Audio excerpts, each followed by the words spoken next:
Our republic doesn't have to fail. And I can give you all the numbers.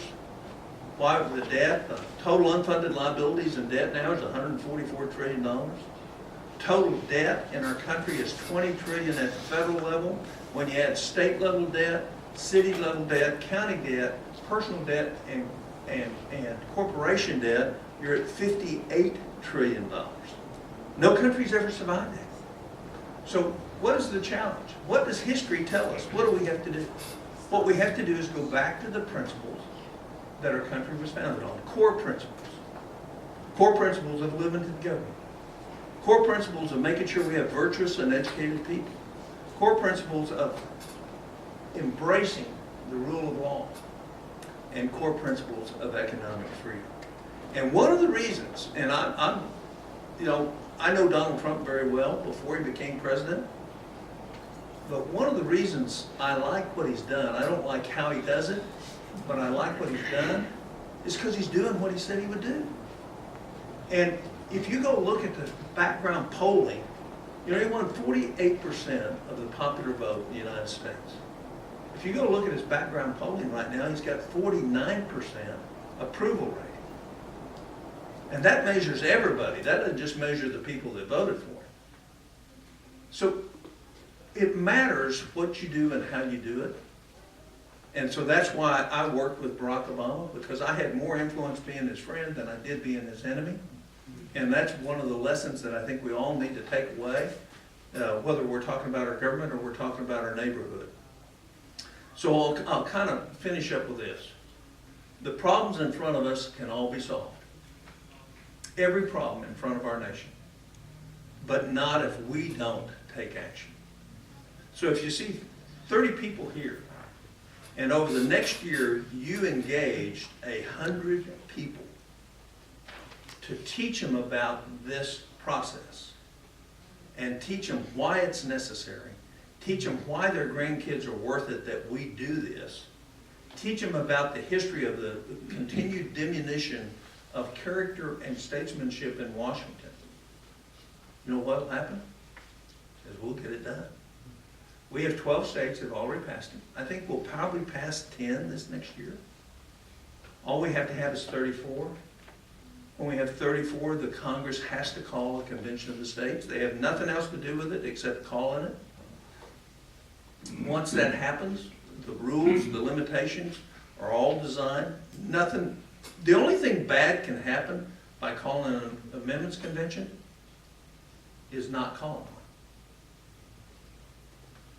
That's the only thing that's the downside of it. People say, well, what about Second Amendment? Well, the first thing you ought to think about is, first of all, who in the world, what states, what 37 states are going to approve a limitation on the Second Amendment? They're not. How about freedom of speech? How many states? I can name the ones that might, from California to Washington to Oregon to New Jersey to Massachusetts to New York, maybe 3 or 4 others, or maybe Hawaii, but that's it. So what you have to do is you have to think about this in terms of, are there other Americans just like you that are worried about this, that aren't ever going to allow something untoward to happen with this? And they're not. And plus, there's a lot of reasons that it can't happen. One is that nothing outside of the application on a convention of states can ever be sent to Congress because it'll get blocked in the courts. So if you're making an application, and we're doing it on 3 things: fiscal responsibility, which indirectly means how about a balanced budget using general accepted accounting principles. And I'll give you a little example behind that. Not this year, but last year. I haven't seen the budget deficit for this year. Last year, the OMB and CBO said the deficit was $480 billion. All right? $480 billion. That's $1,500 per person. But you know what the debt went up last year? $1.6 trillion. You know what the unfunded liabilities grew last year? $6 trillion. So as an accountant, if you had a deficit of $500 billion, but your debt went up $1.6 trillion, where'd that other $1.1 trillion go? So there's no honesty in the number. So the first thing we're asking for is you got to be responsible. You got to, and it'll give career politicians a background. They can come home and say, hey, I had to, we have a balanced budget amendment. I had to vote that way, instead of not voting for it. Second thing is limit the scope and jurisdiction of the federal government. Our founders never intended, and I don't care where you go and read, even if you read everything Alexander Hamilton said, you will never find a role where they believe the federal government would tell us what to do all the time in every which way. And every state now runs about 40% of their own state budget. The rest of it's managed by Washington by what their rules and regulations say you can do. And that's all because the Commerce Clause in a case called Coburn in 1931 decided when a farmer raised 18 acres of wheat that he was going to feed his own cattle and feed his family and use for seed the next year. They decided that that was interstate commerce. And that's the power that allows the EPA, the Forest Service, the Department of Interior, and every other federal agency to come in, Department of Education, and tell you what you will do and how you will do it. So that has to be changed if, in fact, we're going to go back to the enumerated power. So we're not talking about a revolution. We're talking about a restoration. And then finally, limitations on appointed and elected officials. Do you realize 24 states had a limitation on their congressmen and senators? And in one case, in a 5-4 decision, the Supreme Court said we didn't have the right to say that we could limit the terms of our members. So that was one judge decided that out of the 9. And so that all those 24 states that had term limits no longer have term limits.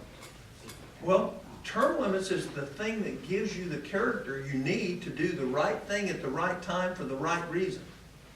And it tends to balance out what your own personal desires are of getting stroked all the time because you're in a position of power. You know, this power seeks absolute power. There's no question about that. But the insidious thing about power is it breeds arrogance. And the arrogance creates poor judgment. And you see that all the time in Washington. I saw it firsthand. And it's not that they're bad people, it's that they're corrupted by the power that they have. So putting a term limit on a federal judge is really important because the first 160 years of our existence, the average length of time that a judge served was 6 years. It's now 30. And then 12 of that, they're in semi-retirement mode, and they still get paid and work about 1 case a month. So I mean, it's the same type of abuse. We have term limits for the FBI branch. We have term limits for the president. We ought to be able to decide we can have term limits for everybody because the situation co-opts them into human weakness.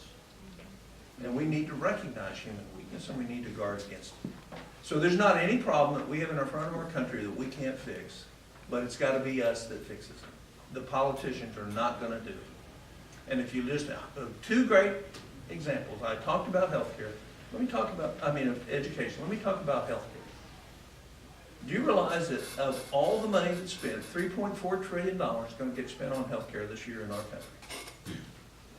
5 separate studies say 1/3 of that doesn't help anybody get well or keep anybody from getting sick. So if, in fact, we just change the system, we still take care of those people that we need to take care of. If we change the system, we could cut our cost of health care by 1/3. So why wouldn't we do that? So how do you do that? Do y'all have any Amish in Hawaii?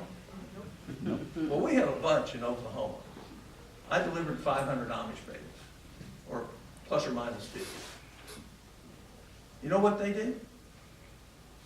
The guy that didn't get out of the 7th grade because they quit school at 6th grade, the Amish men, comes to my office and said, I'm getting ready to pay you cash to take care of my wife. What's your best price?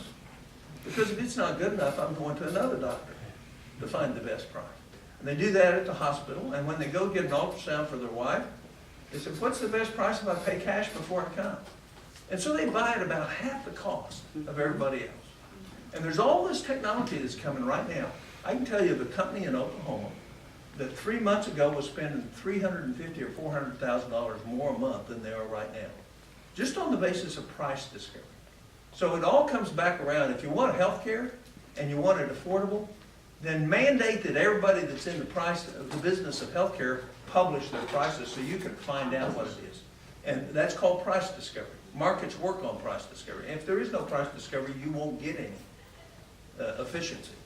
And if we had that tomorrow, in 2 years, you'd see the price of healthcare go down by a third in this country. And then you'd see outcomes-based competition. Where's the real quality? And there's 20 stories I can tell you about healthcare right now that's starting to happen. So it's eventually going to happen. So end up with the story. There's this little girl named Katie. And Katie was put to bed by her father. She was 4 years old. And about 10 minutes later, she said, "Daddy, I want a drink of water." She said, "Honey, I just put you to bed 10 minutes ago. I gave you a drink of water, and you brushed your teeth, we rinsed your mouth out, we gave you a good drink of water, now go on and go to sleep." 5 minutes later, she said, "Daddy, I need a drink of water. I want a drink of water." I said, "Honey, now listen, you've already had a drink of water. I want you to go to sleep, and if you don't, I'm going to have to come in and discipline you." Now, I say discipline.